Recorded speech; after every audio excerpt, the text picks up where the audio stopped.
I am glad to be here today. If you guys are as happy to be here as I am happy to be here, you're happy. So I'm glad to be here. I've been, thank you to Joe and to Mike for watching over while I had a little eye surgery that went down. I'm still healing from it. So if I look weepy or something, I'm not. It's just I got to let it all heal up like it's supposed to. So I appreciate that.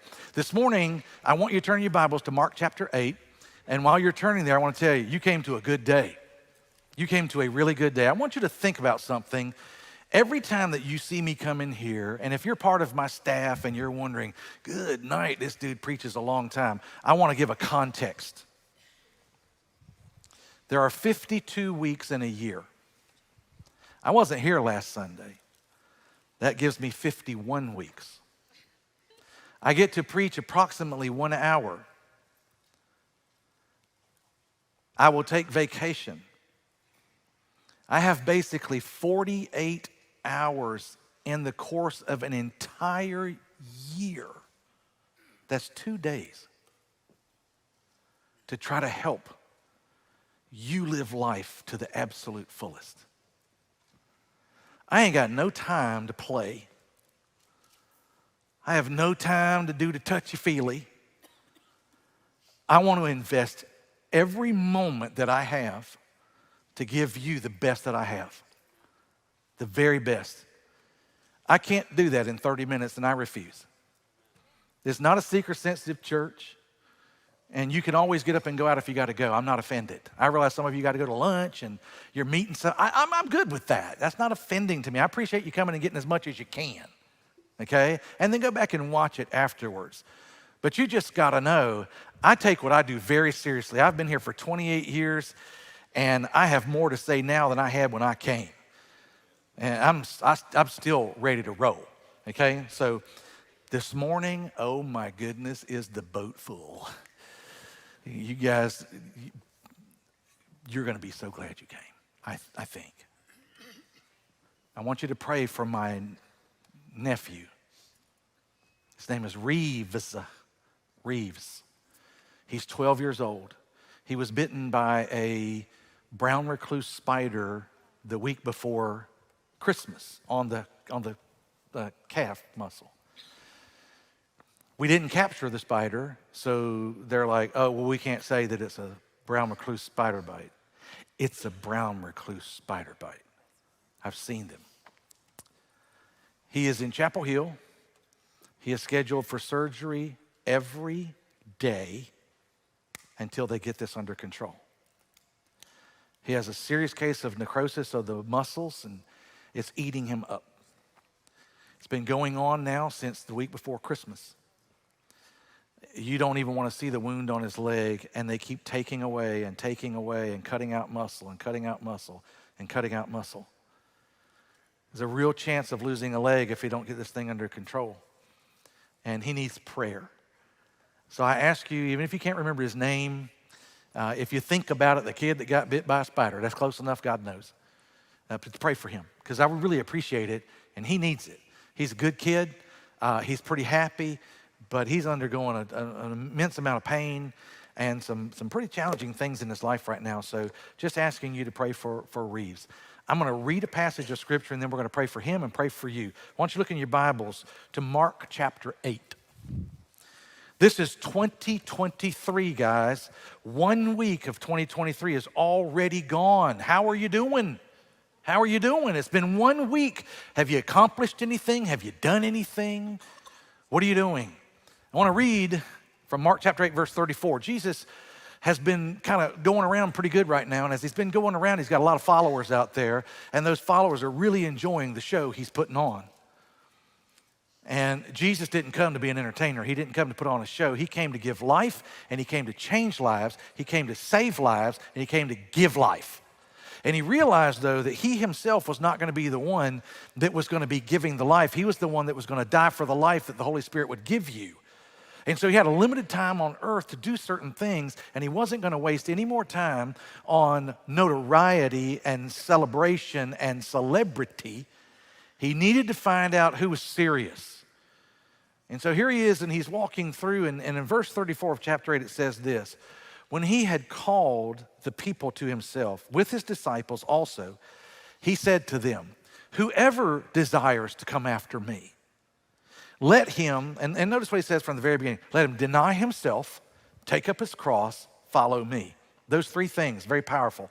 Deny yourself. Well, this society, this me society, this narcissistic society we live in, we're all out already, right? It's all about us. Look at your Facebook, and if your picture's the one you see when you open it up,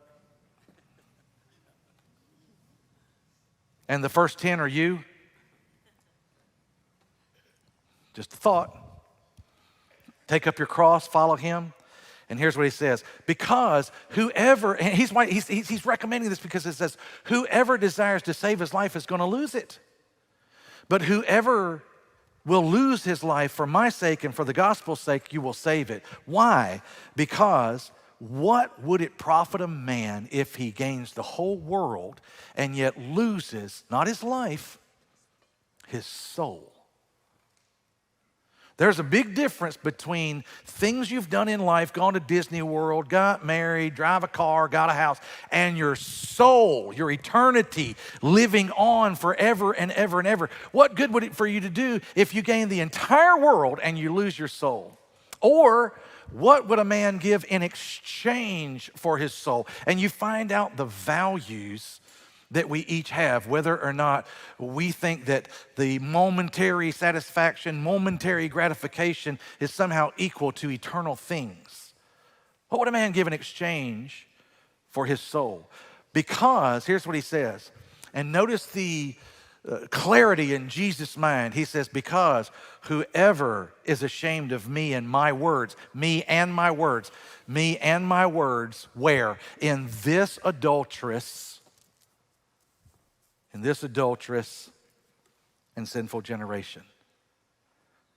So Jesus was like, I don't care what the generation thinks. I don't care what the world thinks. I'm in total contradiction to the world. I'm walking a different path. I have a different set of values. I have a different set of morals. I have a different way of living. I have a different way of life. The world doesn't agree with it. And if you would be ashamed of how I have taught you, I will also be ashamed of you when I come back. Just a note of sobriety. Question, do you believe it? I do. I'm not talking about your salvation. I'm talking about your entire future out there. I want to ask you a question this morning. Why are you here? Is it because it's Sunday morning? Is it because it's what you normally do and you went to church and you go to church, so obviously you'd be in a church? Is that why you're here? Question, does Jesus have anything to do with you here? Is it anything at all about Jesus that's like, man, like when I go to my mom's house, I don't go to my mom's house to go to her house. I go to her house because she's there. And I want to be with her. And I want to talk to my mom and my brothers and the people that are in the house. That's why I come to my mom's house. You're like, well, she feeds you. Well, I love the food, but she ain't got to feed me. I'll come if there is no food. I want her to be there. Do you come to church for Jesus or for some other reason? And I want you to think about that as you start out this brand new year. Why are you here? Jesus said one time, he came to a group of people and he said, he's out in the wilderness. He says, hey guys, what did you come out here to see? Did you come out here to see a reed that was pushed around in the wind? Shaken by the wind? You got to understand the context behind that. The context was there was a place out there in the Galilee where there was all these reeds, and whenever the nighttime would come by and the cold weather, they would lay down, just automatically lay down flat. And early in the morning, if you came out when the sun started to come up, they would pick up, and it was a sight to see because it was like automatic. And let me tell you what happened to the people when they went out there to see that when they went home. Let me tell you what happened to them. Nothing. They were entertained. That's it. And that's what Jesus was asking. What'd you come here for? Get entertained? Because Jesus, I'm not about entertainment. I'm about life change. I'm about improving you.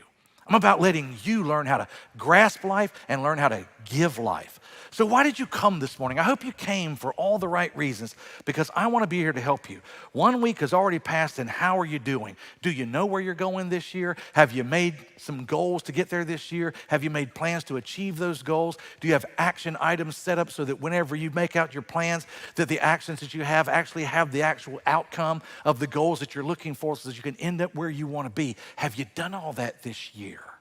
And if you haven't, those things are important, but even if you have made plans, even if you've made goals, even if you have action items, doesn't guarantee you're going to do it. There's plenty of people that made New Year's resolutions, and you blew your New Year's resolution on day one. I'm going on a diet this year, starting January 1. Then it's like, oh man, January 1 is Sunday, and we got to eat at Mom's house. I'm going to do it January 2. January 2. You already gave up. Because you're letting circumstance dictate what's going to happen rather than a decision that you made. I want to help you overcome that if there's any possible way of doing it. Because I'll tell you why. Even if you have all those things, it is the environment that makes a difference. Because as soon as the environment changes, as soon as the month changes, as soon as the week changes, as soon as the weather changes, as soon as the Congress changes, as soon as the political climate changes, guess what? You change. You change. That's why at the end of 2023, you might ask yourself, did I end up where I had planned on January 1? And if the answer is no, let me tell you why. You were influenced by the wind. You were influenced by the environment. You didn't have a plan that cut straight through. Straight through. And I want to help you do that. There's a physical law that states, there's a couple of physical laws. One of the physical laws is this. An object in motion has a tendency to continue on in motion. There's a second law that says an object in stasis, meaning it's not moving, has a tendency to remain in stasis. Subsequent laws that goes along with that the energy required to get an object moving that's in stasis is substantially larger than the energy required to keep something moving. Let me translate that into normal, everyday language.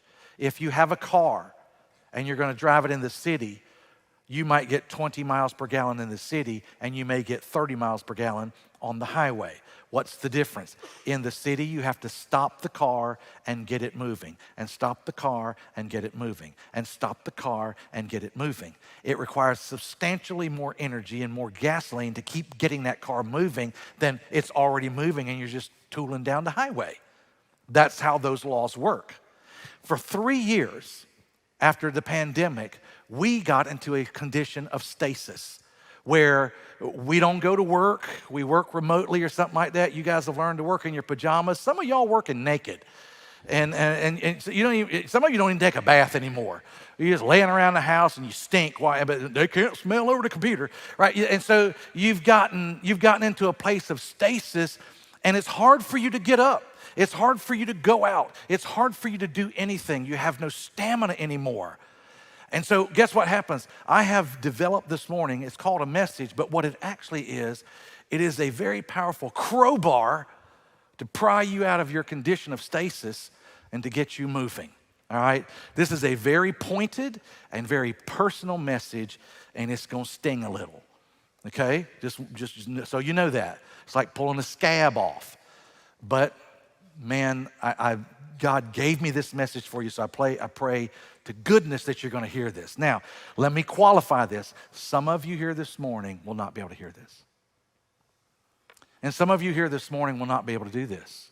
You just won't. And the reason is, you're not, I've entitled the message, Are You in the Place? Some of you are not in the place to want to hear this, to want to receive this, to want to do this, to want to care anything about it. And I understand that. Some of you just simply won't do it. Here's what you're going to do, especially if you're younger. Now, if you're older, you may receive this. I'm not sure. But if you're younger, there's every likelihood that you're not going to receive this. Here's what you're going to do. You're going to take a 20-year detour of life. You're going to connect with somebody you shouldn't be connected with. You're going to get a job you shouldn't have. You're going to pursue a path you shouldn't be pursuing. Because in your mind, you think this is a great thing. And you're going to go out on a 20-year detour. And you're going to ruin your relationships, and you're going to ruin your self-esteem, and you're going to ruin your self-worth, and you're going to leave a trail of destruction behind you because you're not in a place today where you could receive wisdom, receive understanding, not meaning to be bad, but receive something that's meant to help you. You're not going to be able to receive it. And 20 years from now, you're going to say, why didn't I listen? I sometimes wonder where people would be had they taken the advice 20 years ago that somebody tried to give you that you thought was just being a smart aleck, but really did care. Where would you be? Some of you are at the end of your 20-year journey, and today you're in the place to hear it. My message today is to those of you who are ready to hear it. Jesus said over and over in his life, as he would share something, he said, he or she who has ears to hear, let him hear. What did he mean by that? It has nothing to do with intelligence. It has nothing to do with life experience. It has everything to do with your attitude. Let me demonstrate. Let me give two polar opposite groups of people, and you'll understand what I mean. Democrats, Republicans. The Democrat does not have an ear to hear what a Republican has to say. And a Republican does not have an ear to hear what a Democrat has to say, okay? Not because they're not both intelligent. Not because they don't both have life experience. Not because both don't have families. Not because both are not American. It's because they have chosen up a political party that deafens each side to the ear of the other. So we don't even know the incredible amount of commonality that we have with others and the humanity that we have with others because we've been given something that makes sure that it deafens us. You understand what I'm saying? If you're a young person and you're madly in love, in lust, whatever, you can't hear me whenever I say, you can't hear your parents when they say, are you sure? You can't hear it. The only thing you can hear is the sound, the rays, and the wind coming out of that loved one's. Some of you are older, remember this. You sit on the phone, you had the phone hooked to the wall in the kitchen, had a long cord on it, stretched to the max. You're laying on the couch, 5 hours sitting on your phone. Your mom goes, what are you doing? Talking to her. What's she saying? I don't know, but I can hear her breathe. You remember that? Yeah, you remember that. There's a song written about that. Air Supply, I think Air Supply, I'm not sure who did it. Here's the lyrics. All I need is the air that I breathe and to love you. Wow. Wow, who wrote that? I wonder what they would write today, right? So some of you are in a place to hear it. Some of you are not in a place to hear it. My message is to those of you who are in a place to hear. I hope you can hear this. So here's what I want you to do. If you can hear this morning, here's what I'm asking of you. I want you to look at yourself this morning. Not who you came with, not your neighbor, not your friend, not your mom, not your dad, not your brothers, not your sisters. I want you to think about you and only you. I want you to think about who you are in your current level of thinking, in your current place of life. Here's a big question. Are you where you intended to be this morning? Can you say, man, I'm exactly where I plan to be. I'm exactly who I plan to be with. I'm living the life that I exactly wanted. I'm in the health that I have always desired. I have the vibrance that I've always needed. I have the vision that's going to take the world into the next century because I plan to be here. Or are you like, no, that's not where I thought I'd be? I want you to ask yourself that. Don't think about somebody else. Think about yourself. I want you to think about your intentions, your choices, your motivations, your actual ability to carry out the plans that you have imagined because obviously you haven't done them.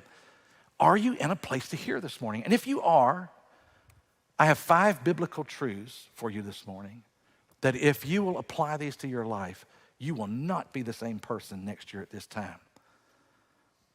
One or two of you may do it. It's worth the one or two of you to try to get to one or two of you to speak to the masses. I wish all of you would do it. Now, here's what I'm going to do.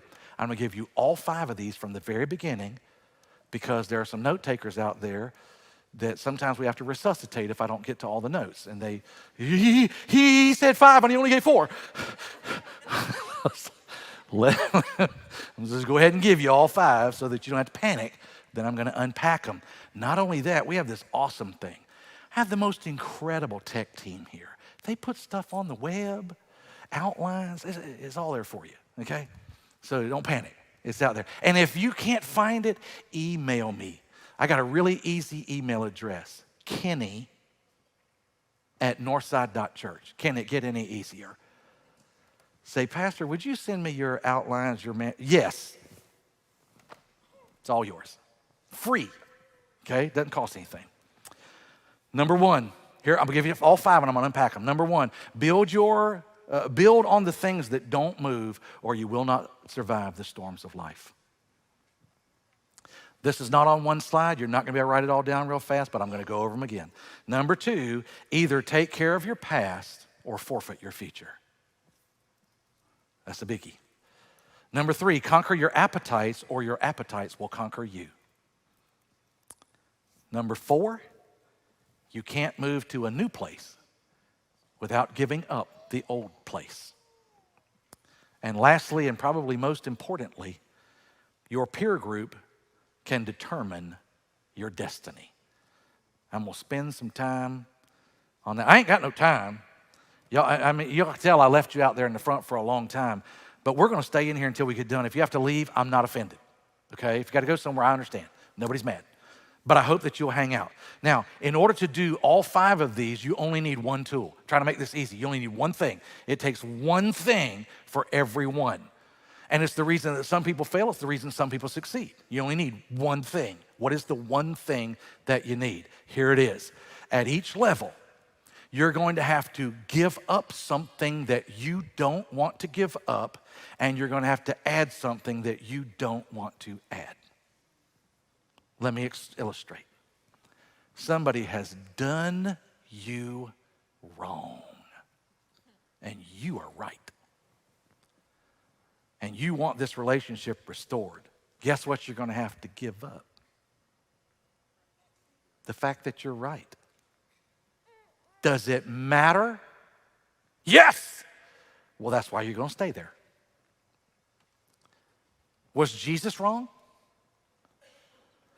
Jesus could be right and alone, or crucified and have all of us. Crucify me. What are you going to have to add to yourself? When you go to forgive somebody, what do you got to add to yourself? You got to add the behavior of forgiveness. Not forgiveness and the behavior of forgiveness are 2 different things, okay? The behavior, there's a cost associated, something you have to let go. The behavior of forgiveness is an addition. There's something you got to be able to do. I can't tell you the numbers of people who think they forgive and they really don't. Well, I forgive them, but I ain't got to like them. That is not forgiveness. I ain't ever going to talk to them again. You know, whatever a man sows, that shall he also reap, and so that attitude will come back to you. I would recommend you don't do that. But you got to understand this. And here, and let me go a little bit further. You better decide when you got to give up something, do you want to give that up? Should you give that up? I want a relationship with this person. Okay, what do you got to give up to have a relationship with that person? Well, your virginity.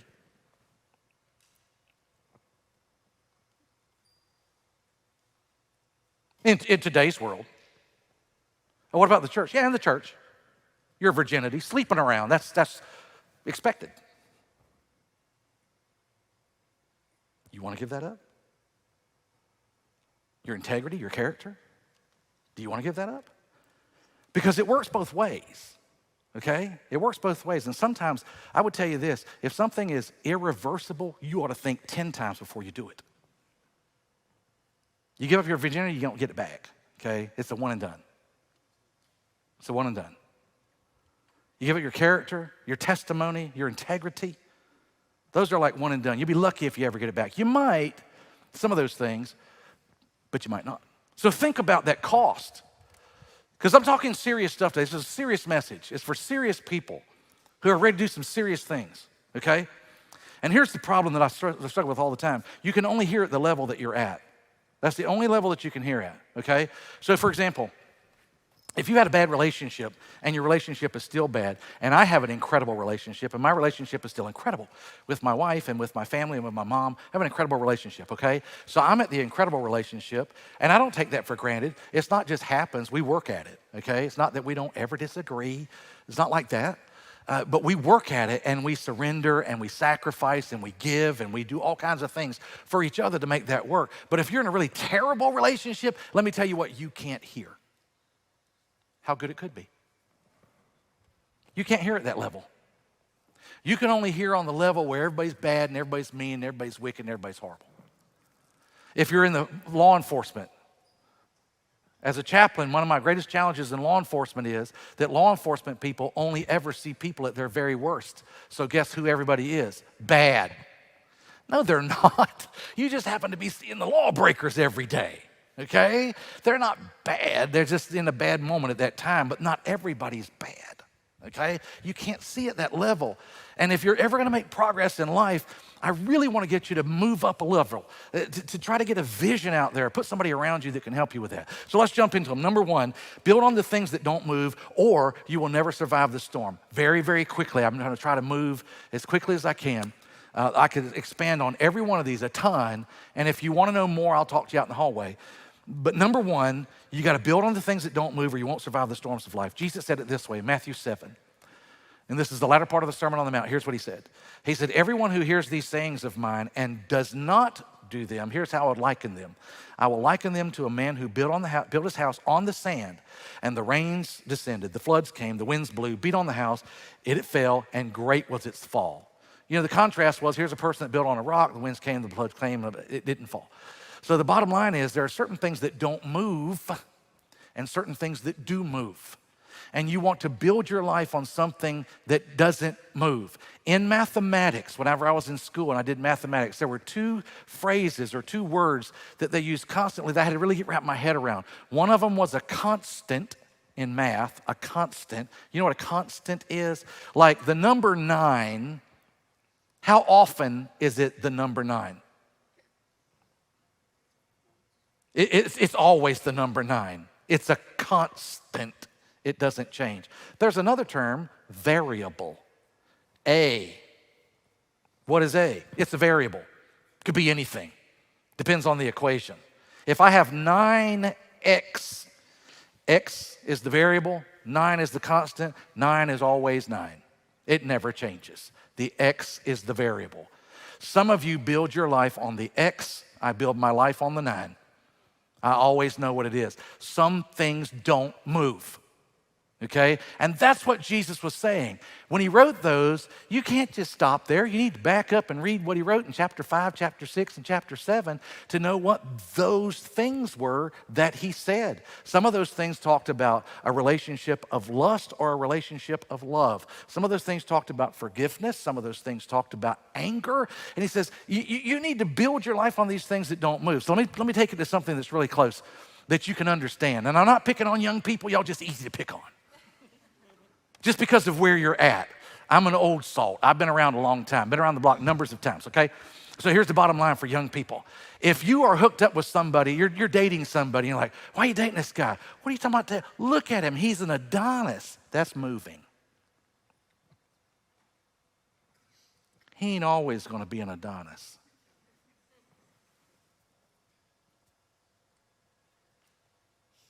Why are you with that girl? She's a 10. She's a 10 today. And she might be a 10 to you every day. And we hope so. But you know, what happens when she has a baby and her body doesn't return to the way that it was? And now you don't want her because, well, she used to take care of herself. He used to take care of himself, and now he's let himself go, and so I don't want to be with him.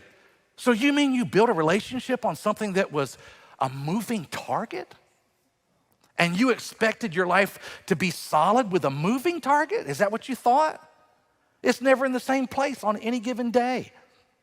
One of the greatest challenges of a relationship, especially from the female side, and I'm not picking on females, just real, I don't know how y'all feel from one moment to the next. What you said you felt about this yesterday, you feel something different about it today. How do I know? What do I know? There are some things, though, listen, in those relationships, and so, guys, guess what? Guess what? Because that's a moving target, don't build your relationship on that. Are you crazy? Let me give you something that's not moving. And ladies, you can give me a witness if I'm telling the truth. And guys, I hope you'll hear this. Women don't want to be fixed, they want to be heard. Can I get a witness? Now, men, you know what you're always trying to do with your spouse or your girlfriend? You're always trying to fix her. I'm giving you something that never moves. There's never a time that I know of any woman wants any man fixing her, ever. That's never going to change. So why are you doing it? Just a thought.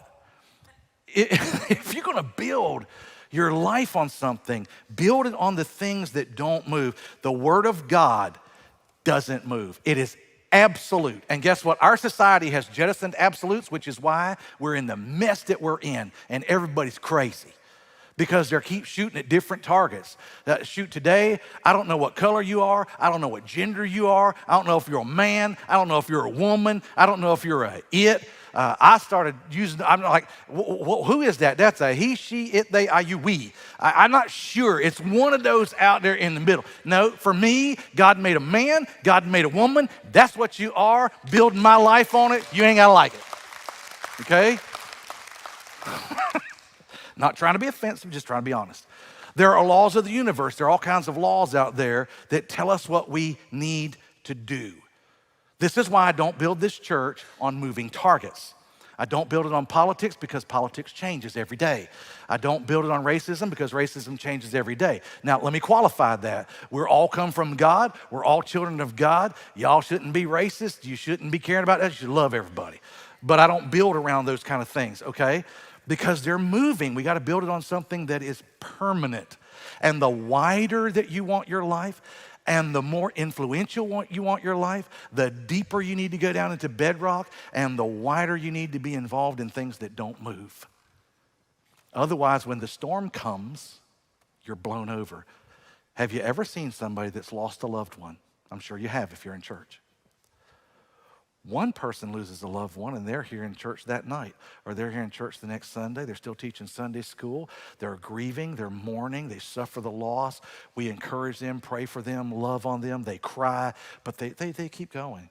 Another person loses a loved one. We don't see them for 10 years because God let their loved one die. What's the difference? It's what they're building on.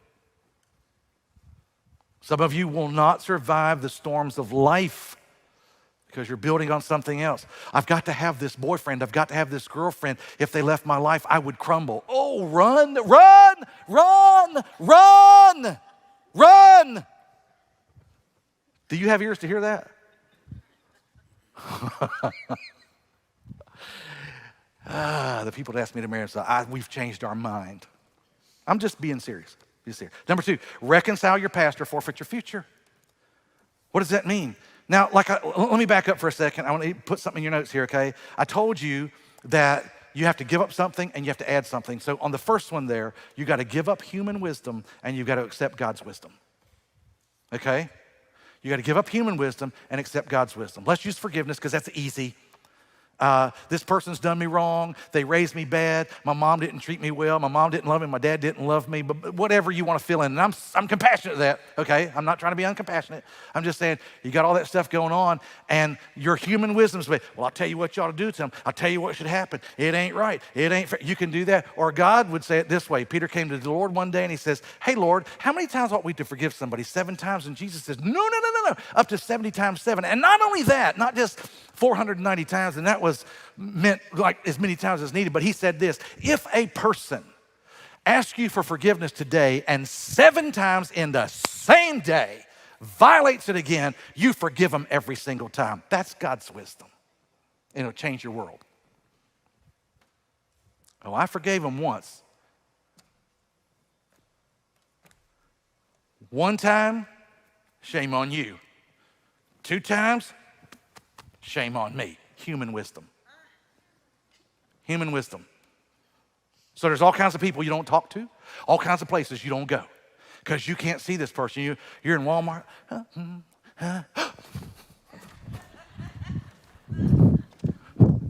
And you're out in the parking. What are you doing? Narrow life. Number 2, reconcile your past or forfeit your future. Can I ask you a question? Why are so many of you dedicated to keeping your problems rather than overcoming them? Oh, you got the stories down. I mean, it's almost a rote memory. How you grew up, how you were treated, what the last person did to you, last husband, last wife, children. You got a script, man.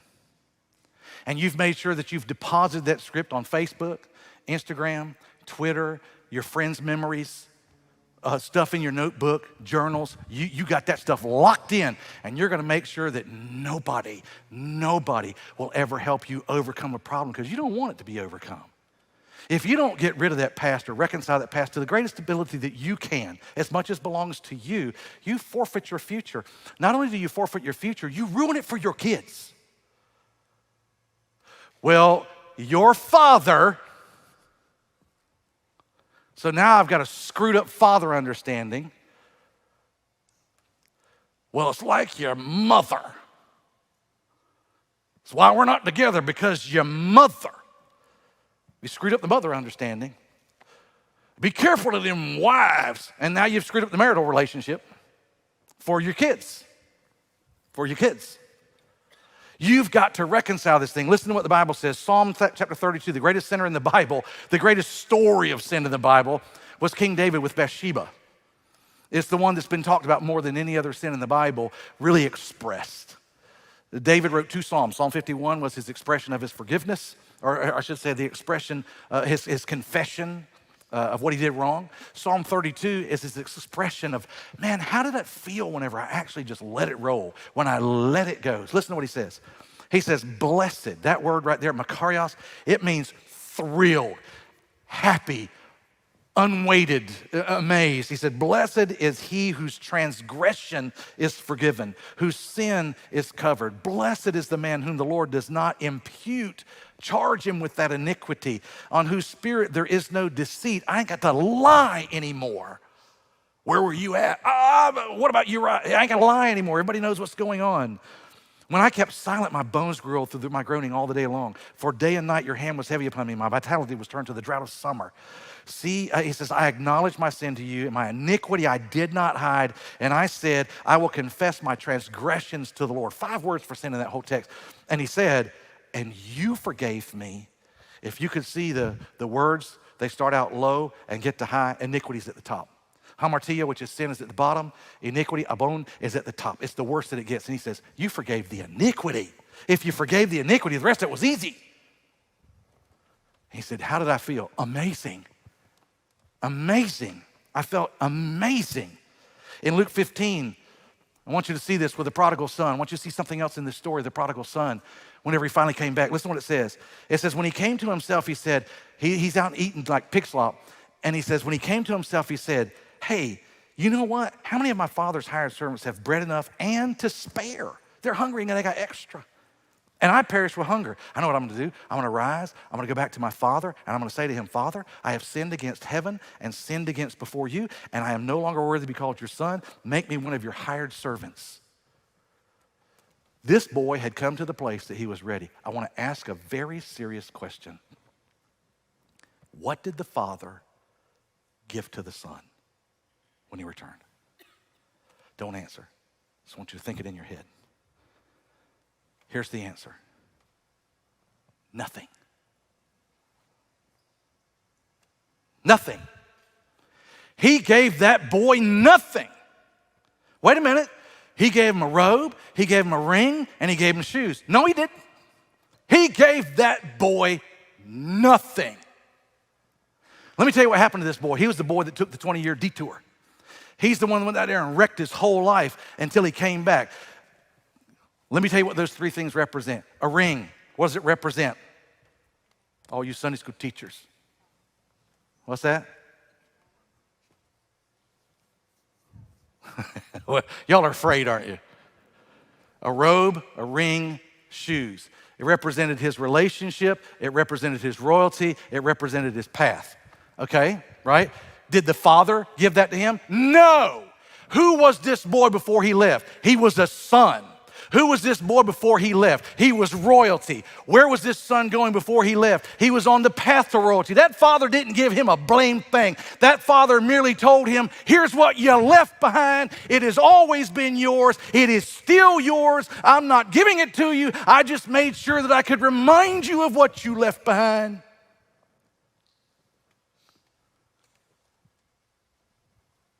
Think about that.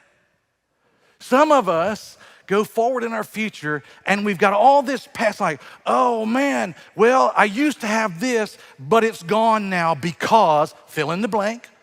And I used to be able to do this with my parents because, but now I can't because, fill in the blank. I used to be a good person, but then I was a faithful person, a religious Jew, a faithful Jew. Now I'm eating pigs, and you're not supposed to do that. My family will never receive me because, fill in the blank. And whenever he comes back, the father comes out, not to give him anything, but to remind him, nothing changed. Only you think something changed. Nothing changed. I am my mother's son no matter what I do. No matter what I do. And the best part of it is, I can step right back in and keep going. Some of you won't do it because you're going to hang on to that past. Got to be justified. It's not fair, not fair, not fair. When I was 11 years old, let me tell you how this happened. Back in our life, we didn't have a propane grill. We had just regular charcoal grills. And we didn't buy Kingsford that had the stuff in it that you just lit it and it went. We got the other stuff and you had to pour stuff on it. Well, sometimes my dad would do that and, it had to turn white for it to get hot. It wouldn't turn white. And so you had this little flame. He took a can of stuff and he squirted on there with the flame on and it didn't blow up. It just, made it. I was 11. I didn't know. I didn't realize gasoline was a little slightly different than charcoal lighter. Right? So I poured gasoline on this thing. Boom! I'm blown up. Guess what happened after being blown up? Burnt from here up. 3rd degree, scarred all over, scarred on my face mainly, turned this way. This is the biggest side on my face. So if you ever look at me and say, what's wrong with that dude? Got blown up. Let me ask you a question. I was 11 years old. Is that fair? No. Does it matter? No. Been scarred my whole life. You can see it. If you look close enough, you can see them. Is it fair to give an 11-year-old kid who really didn't know, is it fair to scar him up for the remainder of his life? No. Does it make a difference? No. If you're living life in fairness, you're going to be really having a struggle in your life. Ain't no such thing as fair. You know what I did? I chose to use my life to the glory of God, to the good of others, to the advancement of people that have struggled, instead of wallowing in pity. Not going to do it. Something to think about. How do we do this? How do we do this? What do you got to give up? You need to give up being a victim, and you need to take on personal responsibility. You got to give up being a victim, take on personal responsibility. Y'all are not listening fast enough, so I'm going to skip some things, but I've got to give you this. I've got to give you this, okay? I want you to pay attention. There are four levels of living in life. 4 levels, and you need to hear this, okay? There are 2 words each, so for all you note takers, 2 words each. Number 1 is to me, T-O-M-E, to me. It's one of the ways of living life. Here's how you live life to me. How you doing? Terrible. Why? Well, you need to know what happened to me. You got to understand what society did to me. You need to understand what the black man did to me. You need to understand what the white man did to me. You need to understand what the red man did to me. You need to understand what the Russians did to me. You need to understand what my boss did to me. You need to understand what my parents did to me, what my brother did to me, what my friend did to me, what my girlfriend did to me, what my wife did to me, what my husband did to me. Then you'd understand my life, how it's been to me. Oh, so you're a victim. Well, there's only one way to solve that. We need to grab the earth and stop it.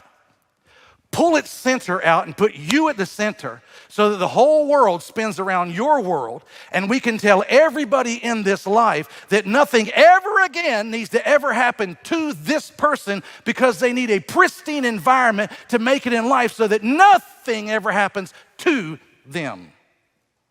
Or we could just teach you how to handle life, no matter what happens to you.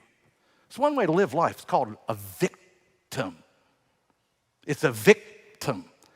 And America, my gosh, we're a country full of victims living the lowest level of life to me. Second level of life, which we think is good, but it's not, is by me. And by me is a level of living that says, I'll tell you what, it's a good thing I'm in this family because my whole family's crazy, my whole family's lazy, my whole family doesn't work, and I'll tell you what, they wouldn't have anything. Everything they have comes by me. I was gonna take a vacation at my business, but my business can't make it without me because the only reason that business is functioning is by me. I don't have leaders good enough to lead because all the leadership comes by me. All the money comes by me. All the vision comes by me. All the help comes by me. All the future comes by me. All the encouragement comes by me. Oh, are you exhausted yet? Are you tired yet? You can't even live because everything's done by you. And then you got to deal with a whole bunch of people that stuff happened to you. And I can tell you the reason it's by you is because of what happened to you. Why do you work so hard? Because let me tell you what my dad did to me and what my husband did to me and what my mom did to me and what my spouse did to me. And I made sure that I was going to make a choice that nothing would ever happen to me again, that my life was going to be lived by me so that nothing happens to me. Worn out yet? Third level, through me. Oh, it's a good level. Oh, it's a good level. It's a good level because you realize everything cannot happen by you, even though everything's going to happen to you. But you got a lot of experience, you got a lot of love, you got a lot of hope, and you want to help other people. And so you've got wisdom, counsel, understanding, help, funds, resources, thoughts, ideas that you can pass on to somebody else and help them. And so life starts to happen through you. When something happens here at Northside, and like, Pastor, what a good job. I ain't even touched it. I haven't touched it. When it comes to this, I don't play music, I don't sing music, I don't write music, I don't establish. But man, I got so many unbelievable people that I'm like, hey, I got a vision for worship on Sunday. What do y'all got? I want to kind of go do it. And then they do it. The women's ministry, my goodness, Debbie Whited, she has such incredible vision. And she'll say, Pastor, what do you think? Yeah, go, do it. And I'm like, boy, Pastor, you lead such a good women's ministry. I ain't got a thing to do with it. It just happens through me. I ain't taking credit for that. I didn't do it. I don't need credit because stuff hasn't happened to me. With all the stuff, I could say, well, I'll tell you what, y'all need to come down here and worship at my feet because when I was 11, I got burned. It happened to me, and people used to call me bad names. They used to call me fried rice. Combining my race, Chinese, with being burned, they called me fried rice. Really hurt my soul, and because that happened to me, y'all need to address me a very certain way or it'll hurt my little fragile persona. No. I had eye surgery. My eyelids were drooping down where I literally couldn't see. That's terrible, isn't it? So I said, I'm gonna get that fixed. It's cosmetic surgery. But I mean, I wanted to be able to see. Well, I had some bags on my, I want to see if they can fix that too. It costs a bit of money. I said, I'm gonna fix that. I can't believe you're gonna do that. Well, you don't have to believe it, it's not you, it's me. All right, so I'm gonna do that. My sister-in-law, who will remain nameless, she said, here's what she said. She said, can I ask you a question? And I don't want to offend you or anything. I said, okay, I'm not offended. You can say anything to me you want to. What? So you having eye surgery, right? Yeah. They're going to like cutting. Yeah. You still going to be Chinese?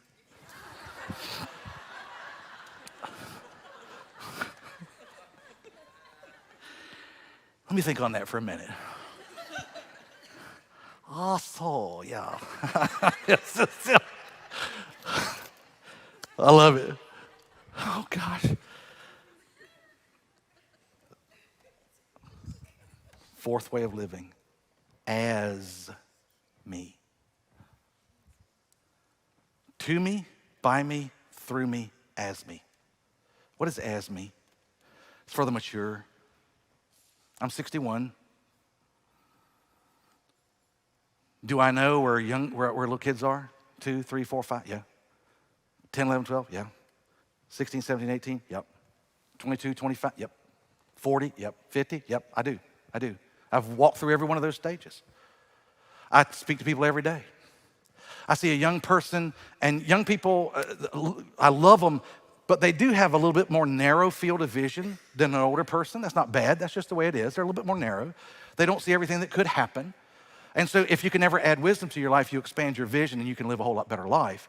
But whenever I see them sometimes and I see them doing something that's a bit foolish or might be harmful or something, I want to help them, okay? And if I were to listen to people around me, here's what they would say: stupid young people. I'm like, easy. As me means I can see me in them, what they're doing. Oh man, I remember being 19. I remember only having 19 years worth of knowledge. I remember at 19, I could only handle one thing at a time. And my parents want to give me, they've got a moving van. I got some things I want to teach you. Back up, beep, beep, beep. Here comes learn this. And it's like, in a square about that big, at 19, I could hear about that much. As me, I understand how to give them that much. Let me tell you who doesn't. The people that want me to help their people. Well, you should be this, you should be. I'm like, they can only have that much. You know why you can't handle that? To you. What happened to you? What's happened to you that you haven't resolved, that you haven't reconciled, that you haven't made restitution? What has happened? You're destroying your future. I want you to let go of it. Give up being a victim. Oh, gosh. Okay, real quick, okay? Number 3, conquer your appetites or your appetites will conquer you. Here's what you got to give up. You got to give up want, and you got to take on need. You got to give up want, you got to take on need. Genesis chapter 3, just one verse. So when the woman saw that the tree was good for food, that it was pleasant to the eyes, a tree desirable to make one wise, she took of its fruit and ate. She also gave to her husband with her, and he ate it. What did Adam and Eve have in the garden? Every single thing they needed. What did the devil offer? What they wanted.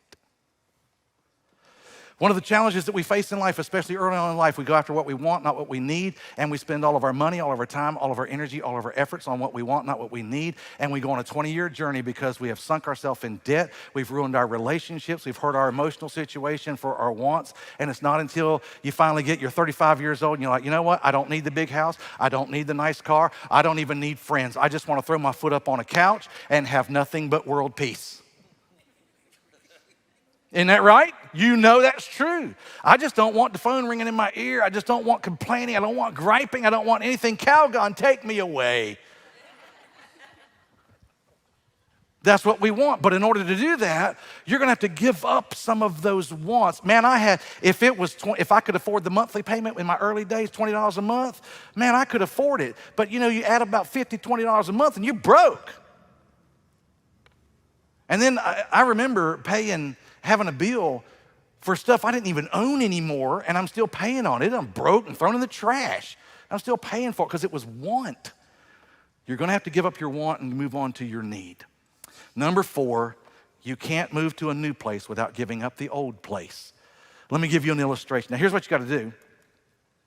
This is a big one. You got to hear what I'm saying. Don't go too far. Listen to what I'm saying. What do you got to give up? What do you got to add?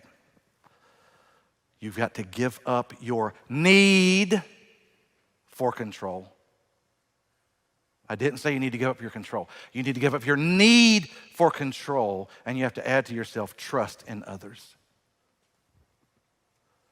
You ever met a person that needs to be in control? That doesn't need to be in control? You know that person at work that needs to be in control but doesn't need to be in control? And if they would give up their need to be in control, they would have a whole bunch of people out there, as-me's out there, that you could get stuff done through instead of you having it by you because of what was done to you. If you didn't have the need to be in control, you have to give that up. I want y'all to go home today, find a 10-foot ladder, and I want you to grab a rung of the ladder and never let it go and see if you can get to the top of the ladder. You got to let go of the rung to go to the next one. But for those who need to be in control, they're uncomfortable going to the next level because they don't have control and they have a need to be in control, so they stay. I want to help you move. In Genesis chapter 12, verse 1 through 3, just one verse, the Bible says this: the Lord said to Abram, get out of your country, from your family, from your father's house, to a land I will show you. And notice the subjunctive conditional phrasing after that. I will make you a great nation. I will bless you and make your name great, and you shall be a blessing. I will bless those who bless you. I will curse those whom curses you, and in you all the families shall be blessed. It's all incumbent upon you leaving. Why? They had to get rid of some influence. He had to leave his father's house because he had to build a house for God somewhere else. He had to get away from his father's influence because he had to get under a different father's influence that was God. Now, I'm not telling you should do that with your family. This is an Abrahamic illustration.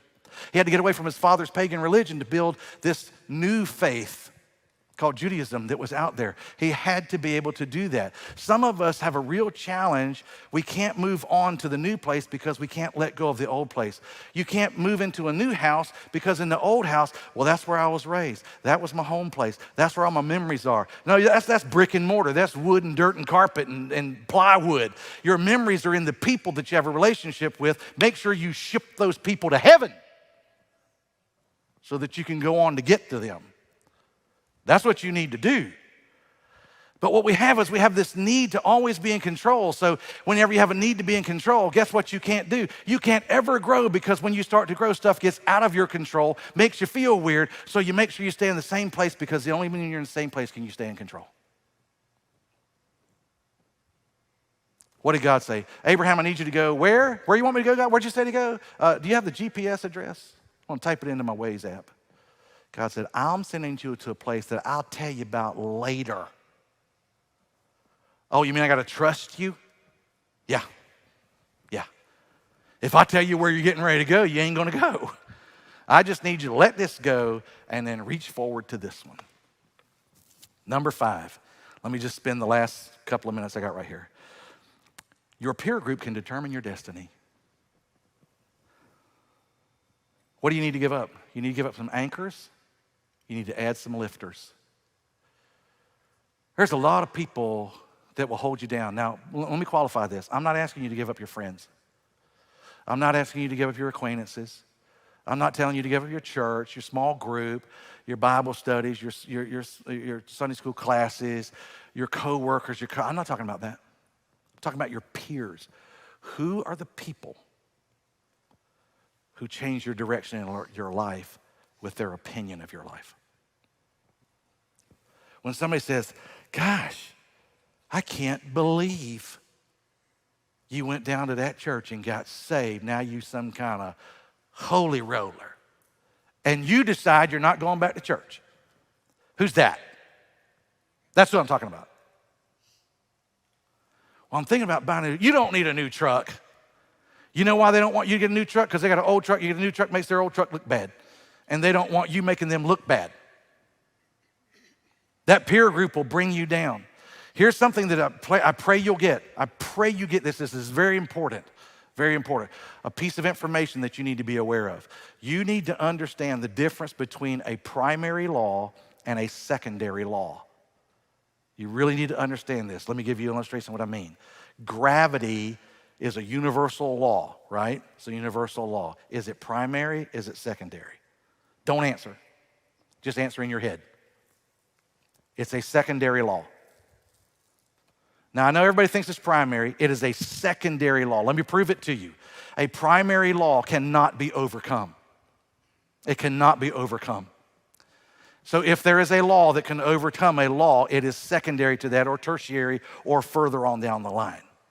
Lift can overcome gravity, which makes gravity a secondary law. Let me tell you why I say that. Because if you don't understand, if you came to gravity and you said gravity is a primary law, it cannot be overcome, we would not have airplanes, we would not have buildings, we would not have bridges, because it would be impossible.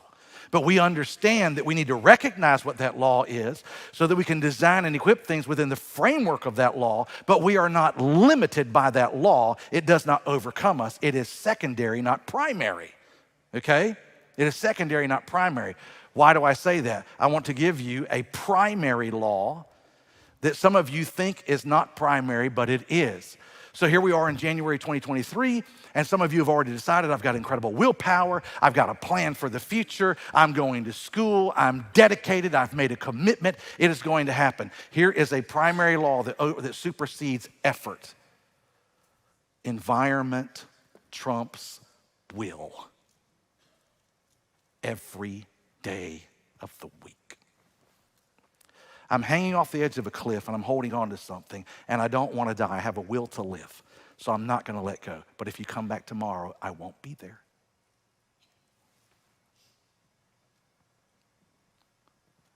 Because my will to hold on will not overrule the environment of gravity in which I live.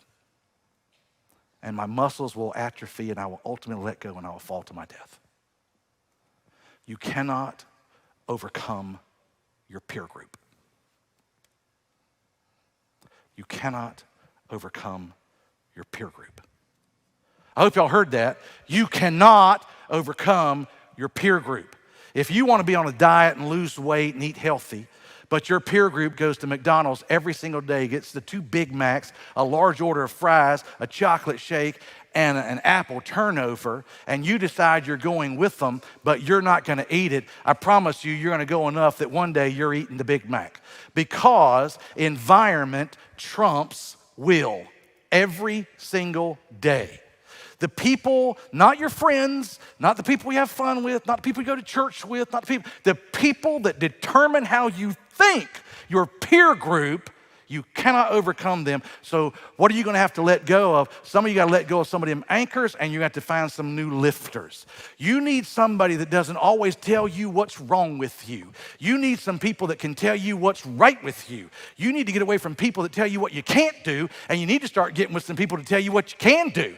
You need to get away from people that tell you what you are, and you need to get with some people that can tell you who God created you to be so that you can figure out who you are, because your environment will always trump your will. If you're always around negative people, guess what? If you're around 5 negative people for the next month, you're going to be number 6.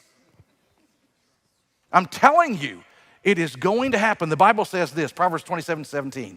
Or says, 1 Corinthians 15:33. Do not be deceived. Evil company corrupts good habits. Jim Rohn said you're the average of the 5 people that you hang around the most. And I think that that's probably absolutely the truth. Listen to what happened. Galatians chapter 2, the Apostle Peter, number one apostle.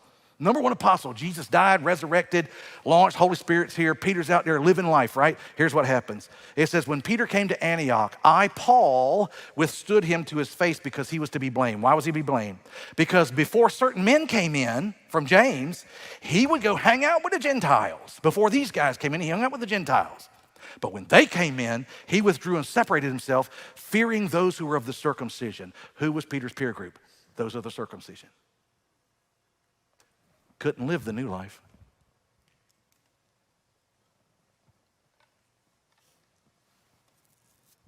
Couldn't live the new life.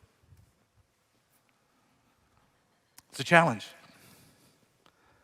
The strongest force in human personality is the need to remain consistent with how you have defined yourself. You can't get out of it. I'm poor. I've always been poor. I always will be poor. You're not poor. You have a poor mindset. Nobody likes me.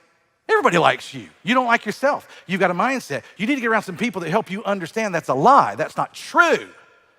Well, why do you keep choosing these bum guys? And I don't mean that in a bad way. Well, nobody else will have me. Who told you that lie? Who told you that? You better come hang out with me. Or somebody like me that will tell you how amazing you are and what you literally deserve. Some of you can't do it because you're going to be in the same place next year because you won't build on the solid truth and the unchanging facts and principles of the Word of God. You're going to go with the changing fads of the culture and society and stuff like that. You're going to work to keep your past fresh, and you're going to make sure that it's alive regardless of how much it destroys you. You'll never surrender up your appetites. You're going to be sleeping around, drinking around, cursing around, smoking yourself to death. You can't leave anyone or anybody behind. You can't go higher because you won't let go of anything. You won't add things to yourself. Some of you won't do that. But guess what? Some of you will be in a very different place next year. Why? Because you're going to explore and find the solid ground of God's laws, precepts, and principles that never move or never change. And you're going to build your life on something that is rock solid. You're going to choose to make the difficult choice to reconcile your past as much as is in your possibilities. And you're going to make it right with your ex and your ex's ex and the children and the father, and you're going to make it right because it's not only fixing you, it is fixing your kids, it is fixing your friends, it is fixing your neighborhood, it's fixing this society. You're going to do that. Some of you are going to understand that my appetites are killing me and I'm going to put it under control. I'm going to beat my body to make sure that it takes care of me instead of me having to take care of it. I'm going to leave behind those that don't want to go, not because I don't like them, but because they're not going where I'm going, and I'm going to go where I'm going to go. You're going to add to yourself this year these things that create the things that you do. Which group are you going to be? And I'm going to tell you how you'll know. And I'm going to I realize it's 12:28. Give me 5 minutes, and I promise I'm done. But you got to have this. I'm going to tell you how you know which group you are. There are four levels of learning, and one of them messes with us. I want you to pick out the one that it is. I'll tell you in the end, but I want you to think about it. First level of learning, unconscious incompetence. Here's what that means. You're doing things wrong and you don't even know you're doing it wrong. You're completely unaware, right? I've sat at home sometimes, and I remember this one time, TV was down low, and somebody was trying to listen to TV, and it's really bothers my wife. I was like, don't you have some iPads, AirPods? Yeah. You know that you can Bluetooth that to your TV, and what? You can't hook your earpods to TV. Yeah, you can. You got a smart TV. We hook that up, right? Just like that. Really? Give me your remote. Hook it right up. Boom. Bluetooth. Guy's got the thing blasting his eardrums out. He's like, who knew? It's called unconscious incompetence. That's not bad. It just means you don't know what you don't know. And therefore, you do things wrong because you don't know. Second level of living, conscious incompetence. Now you are still doing things wrong, but you know you're doing it wrong. Has nothing to do with intelligence, nothing at all. This is not about being smart. For example, you ever read the side of a package of cigarettes? The Surgeon General has determined that smoking these cigarettes give you lung cancer.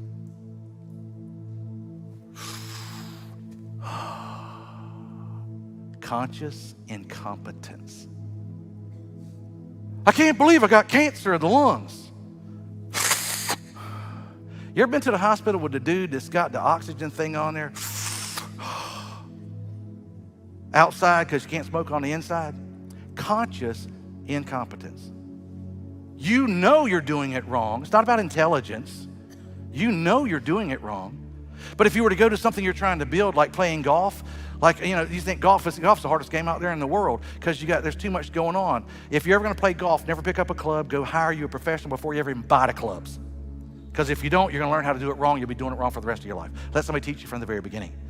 But in conscious incompetence, you feel awkward doing stuff. It's really weird. It doesn't work good, right? It's really awkward. Third level, conscious competence. You're now able to do the things, but you really got to think about it. You're FDSAJKL semicolon.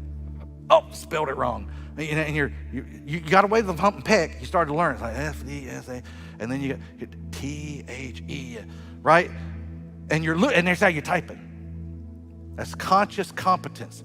You're playing golf, and you're like, okay, I put my feet this way, stand straight, square my shoulders, drop my head, don't take my head up, don't move, rotate around my head, turn the club head up, go back this way, don't bend this arm, keep it straight, don't swing with this arm, swing with this arm, come all the way through, right? And you got to think about all of that. It's called conscious competence. Fourth level, unconscious competence. You just do it, and you ain't even thinking about what you're doing. It's how you ladies drive a car.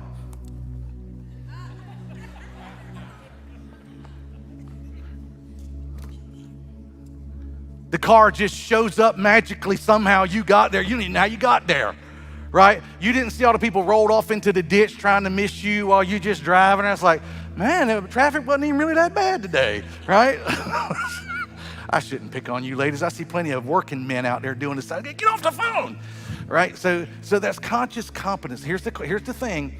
Which one messes you up? 1, 2, 3, or 4? 2. 95% of you are stuck at 2. It's why you're never going to grow. It's why you're not going to take this advice. It's why you're going to be in exactly the same place next year as you are this year. Here's why. Conscious incompetence is where everybody stops. You want to know why? You're awkward. You can't swing the club right. You can't get the dance move right. You can't swing the bat right. You can't type just right. You didn't say the word. You're a public speaker, and I think that I can't remember the time whenever I was. And somebody says, you got to quit saying that.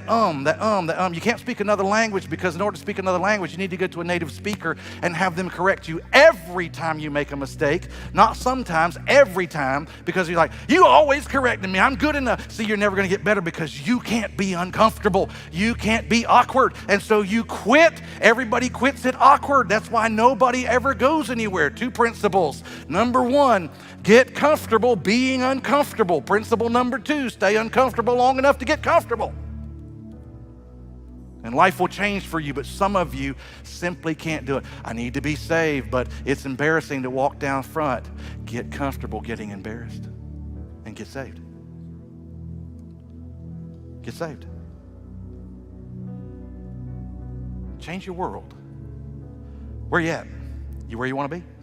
If you're not where you want to be, can I encourage you? I want to encourage you today. Take these principles and try them consistently. Commit to them. What's a commitment? A commitment is the ability to continue doing what you said you were going to do long after the feeling you had that made you say you could do it has gone away. You know how you were real motivated to lose weight until they brought the pizza? When you decided to lose weight, and it didn't matter if it was pizza or spare ribs or ribeye steak, you stuck to your diet. That's a commitment. I pray for you guys. If you need to be saved today, be saved. Start out the brand new year with the best decision of your life and get saved. There'll be some folks down here at the end. I'm going to pray for you. You're dismissed. I will be out front. Love to talk to you if you want to hang out. If you don't, I realize it's late and y'all are hungry and you haven't learned to overcome your appetites yet. No, that's not true, because had you not done that, half of y'all would have left, and you didn't. Let's pray.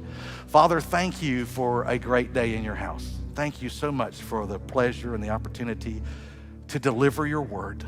I realize it's lengthy today. I've been out for 3 weeks and I'm just a little bit overblown. But I really do pray that I've given things that will help. If there's anybody that needs to be saved, Lord, please help them. We love you and thank you in Jesus' name. Amen. God bless y'all. You're dismissed.